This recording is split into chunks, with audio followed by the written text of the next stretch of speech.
Trigger warning, we are going to discuss an incident that just occurred in India around bestiality. So this week in India, there were 4 men that were arrested for going into a wildlife preserve area of tigers and finding a Bengal monitor lizard. These are lizards that can range anywhere from 2 feet to almost 6 feet long. They gang raped this lizard. Then the fools videotaped the whole thing so that they could go home and watch it later. And the police saw them on the cameras in the wildlife area, tracked them down, found their phones, and obviously caught them. There was also another gentleman in India that forcefully took, you know what I mean, a pregnant goat and banged her until she died. And he got arrested, thank God. So before we get our panties in a wad, this is nothing new.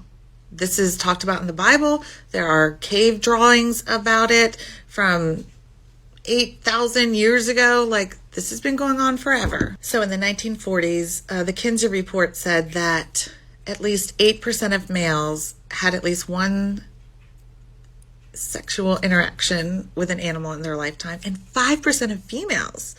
And this generally occurred among rural people who were low educated and also psychiatric patients. In 1974, the Hunt study showed that because of the decrease in farming, the percentages went down. Males were found to be 4.9% having engaged in relations with an animal, and females dropped significantly to 1.9%. So bestiality is when you actually have intercourse with an animal.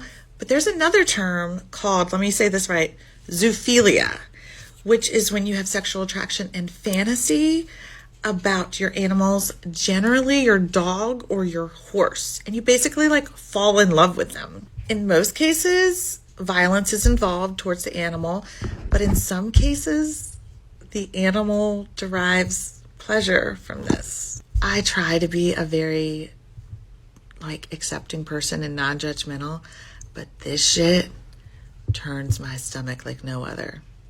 But let me know what you think. Great conversation for Easter weekend.